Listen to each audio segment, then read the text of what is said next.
Hello, everybody. Nurse Scott here. How are you? Welcome to another episode of my special podcast series, The Emergency Mind, the Psychology of Emergency Department Patients, Families, and Staff. If you don't know me, hi, I'm Scott, and I'm a registered nurse, and I was in the emergency department for a long, long time. Patients behaved and visitors as well behaved oddly in the emergency department, I thought, so I went back and got a degree in psychology. I can't say that I understand them completely, but I have some insights, and this book that I started to write 20 years ago was an attempt to share those insights with you.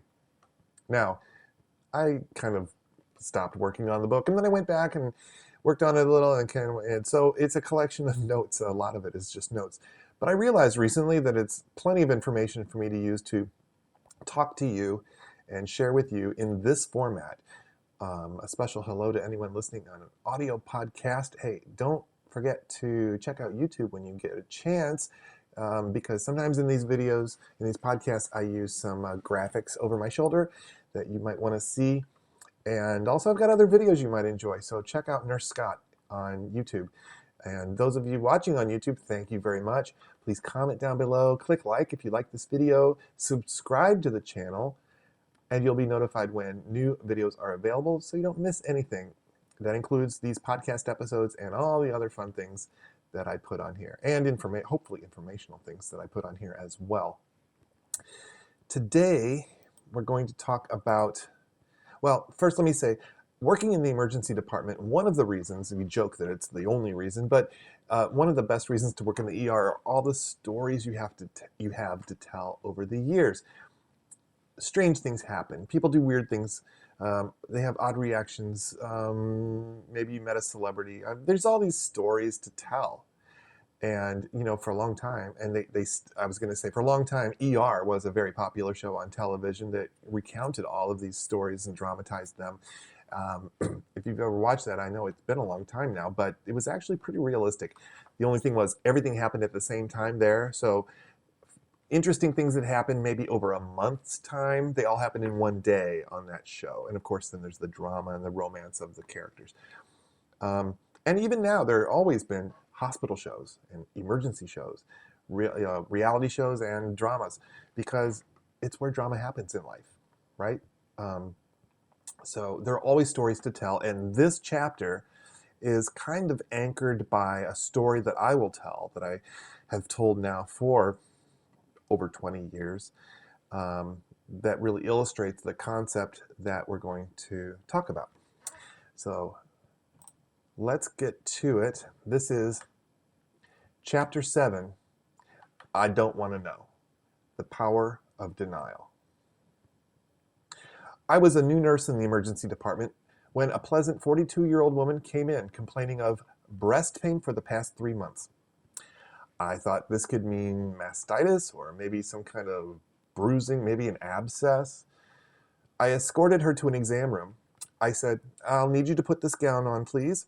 And would you mind if I take a look at what's bothering you? I'm not being nosy. It's just that as your nurse, I need to know what's going on and if I need to do anything before the doctor comes in to see you. All right, she agreed. I put a diaper on it to catch the drainage. A diaper. I was puzzled. She opened her gown and took away a baby's diaper that was covering her right breast to reveal that the breast was nearly 1/3 gone. It had a very large area of necrosis, that's dead tissue, with ragged edges and pus draining from it. Whenever I've told this story since then, I've referred to it as the breast that ate Tokyo for its monstrous appearance. Maintaining my composure, I said, thank you. Needless to say, you should have come to see us sooner. I know, she said, but I was so embarrassed for anyone to see it, and then it just got worse, and I got even more embarrassed. Well, you're here now, and we'll take care of you, I assured her. Later, I spoke with the emergency physician after she had examined the patient. What do you think? I asked. She sighed heavily. It's never easy to tell someone they have cancer in the emergency room, the doctor said. I just hate doing that. And it is rare that an ER doc has to do this. Cancer is usually only a probable diagnosis in the emergency department, More tests usually need to be done by the patient's doctor before anyone can really tell a patient they have cancer. However, it was very clear that this patient had advanced breast cancer that had become necrotic. Had she gotten medical attention sooner, her prognosis might have been better, but at this late stage, sadly, things didn't look very good.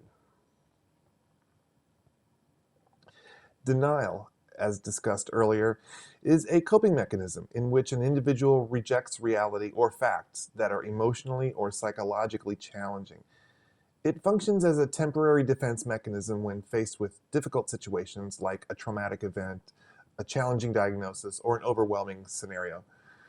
Denial can easily occur in cases of illness when symptoms go away, and if only to return as the condition worsens. Denial provides a sense of safety or control by allowing the person to avoid confronting reality and emotions of the situation. It can also be used to avoid negative emotions such as guilt or shame.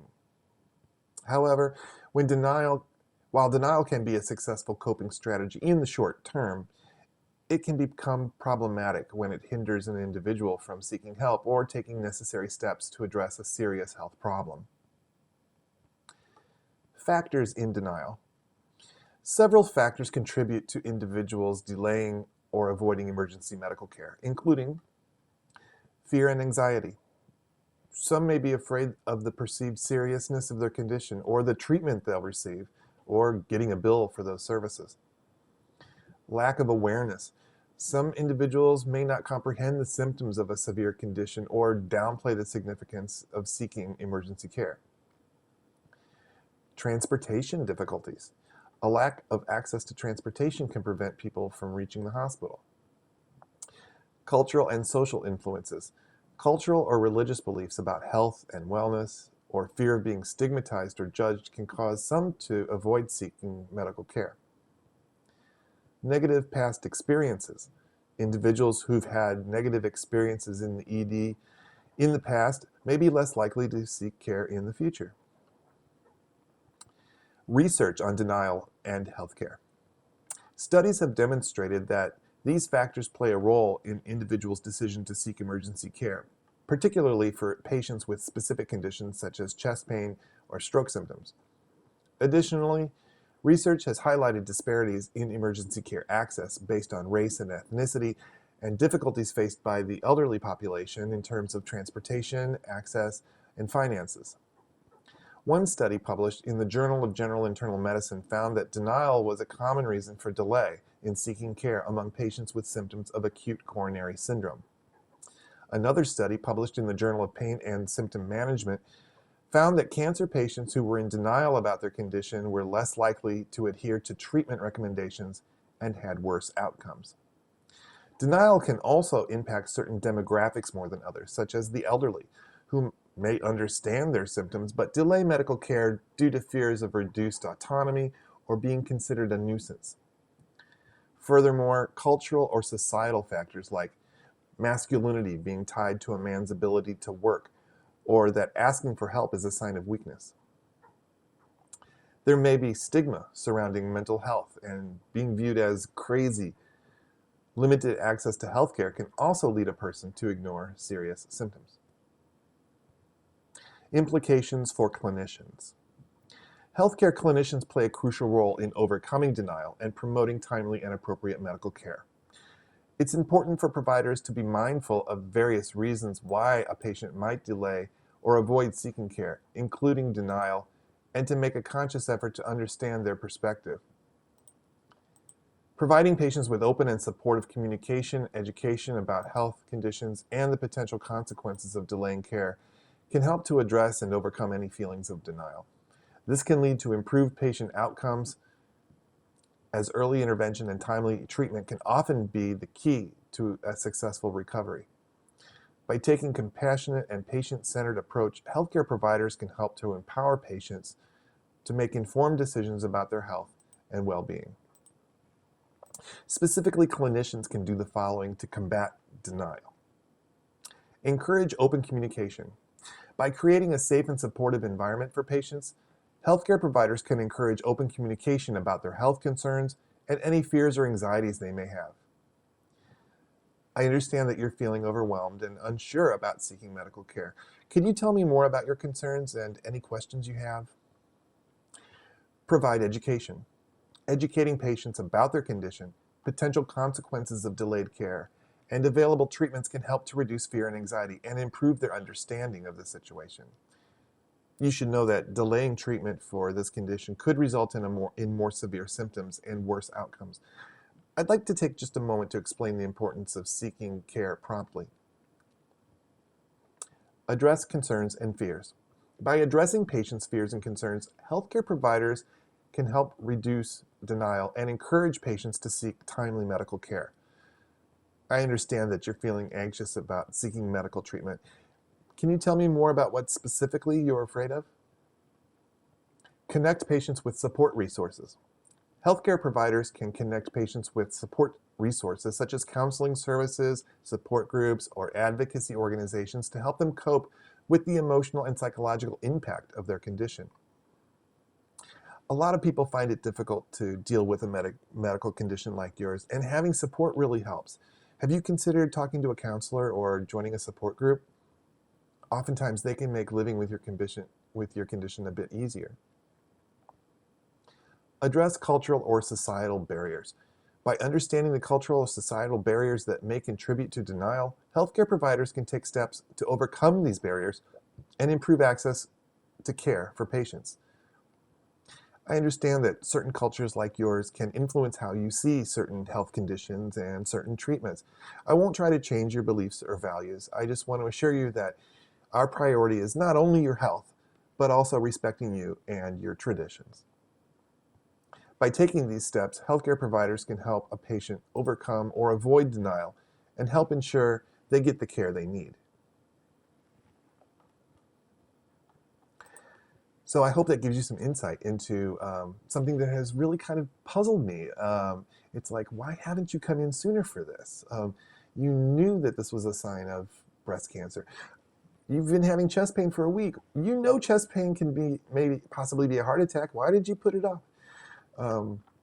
And just to expand a little bit on some of these, people that feel like they're like men who feel that the provider of the family, they have to work. If they're not able to work, then they are somehow less of a man and not fulfilling their role in the family. Certain cultures emphasize this more than others, and so thinking through, I'm having chest pain, but if I go to the hospital, they may be telling me that I have a heart condition. I may be put in the hospital and then I can't work, or they may tell me I have to stop working because I've got this and I don't want to do it. And they ignore the fact that it could get worse, but they would prefer to keep on working. That is so important, so central to their identity and important in their culture that they will try to keep working and keep providing even when, in the long run, if you have a heart attack, if you get help right away, you may be able to go back to work at some point. But if you have it and you die, you can't provide. Or if you have it and don't get treatment for a while, you could end up a cardiac cripple and not be able to work ever again. But people don't necessarily see things all the way through, or they may not even know that. We've all been in denial about one thing or another. We just didn't want to face something. It was just too hard to face. And in the short term, that's helpful. It gives us a little time to figure out how we're going to deal with something. But if it goes on too long, it can prevent us from getting help. And whether that's denial of depression or denial of chest pain or denial of any kind of, any time when we really should find help. We've all heard a little noise in our car. It's like, it's making that knocking sound. I probably should get the car looked at. Yeah, I'm sure it's nothing, and we keep driving. And one of the reasons is I don't want to pay for a repair, but if you let it go, it could be a more costly repair. So it's not even just in healthcare, and that we see denial pop up in our lives. It's helpful in the short term, as I said. In the long term, it can keep us from getting help for everything from our heart to our car. So I hope you learned something. Leave a comment down below. Let me know what you've learned. If you like this, click like, subscribe to the channel. For those of you listening to audio podcasts, please subscribe to the podcast and also come over to YouTube and discover what I've got there. I think you'll find something that you like and find helpful and interesting. And yeah, so thank you very much, and look for new episodes coming soon. This is the last one I'm preparing as a kind of group of them, but hopefully I will have more coming in the future, so look for them. Thanks for spending this time with me, and I'll see you next time.